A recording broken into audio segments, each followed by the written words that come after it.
How much deposit do you need to buy your first home in the UK whilst on a visa? It's certainly a lot less than you've been told. I'm Ripley from First Time Finance. I've helped over 500 foreign nationals buy their first home in the UK whilst on a visa. And in this video, I'm going to talk to you everything about deposit.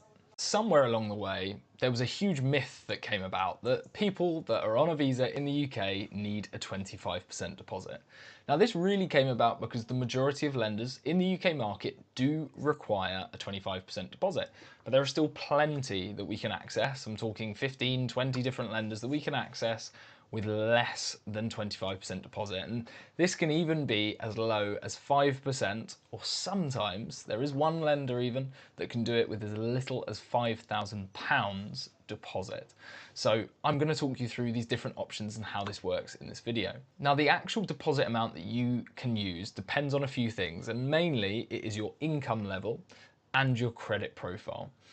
And also your residency status as well. So the type of visa you're on, how long's remaining on it, how long you've lived in the UK. So there's those three factors involved. Now, the lowest available deposit option for a visa holder, which is that £5,000 deposit option, they require you to have either lived in the UK for 5 years or to have income of above £50,000 yourself, or if it's yourself and a partner buying, then above £75,000 joint. If that's applicable to you and you've got a good credit profile, then it might be possible to buy a property in the UK whilst on a visa with a £5,000 deposit. It's pretty crazy, right? Other lenders then come into the market with 5% deposit. Now there are 5, 6 or 7 different lenders available with a 5% deposit. Interest rates are still a bit more expensive at this level. Of course, if you can use a 10% deposit, then your interest rates would reduce quite a bit. Other than the amount of deposit you use, the other important factor is where that deposit is coming from. The most common use of deposit is savings. So that might be money that you've built up in the UK, it might be money that you've built up back in your home country and that's come over to the UK.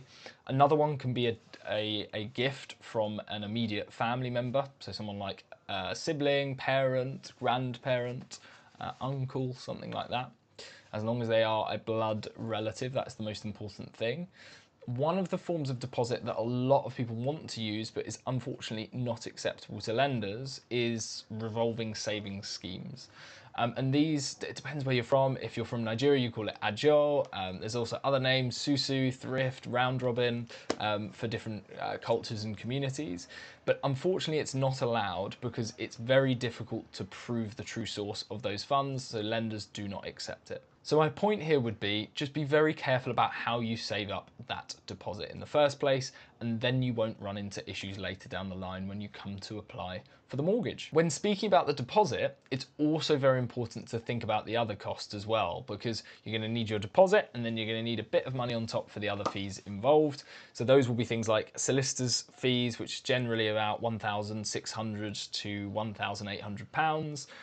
Survey, it's not mandatory, but it can be a good idea to get done. It's around £500. A good mortgage broker that's going to guide you through the whole process and not just do your mortgage, but also give you that step-by-step guidance. That's about £500. And then stamp duty as well. If you're a first-time buyer, so you've never bought a property anywhere in the world, then you would only pay stamp duty on property values above £300,000. But it's worth bearing that in mind.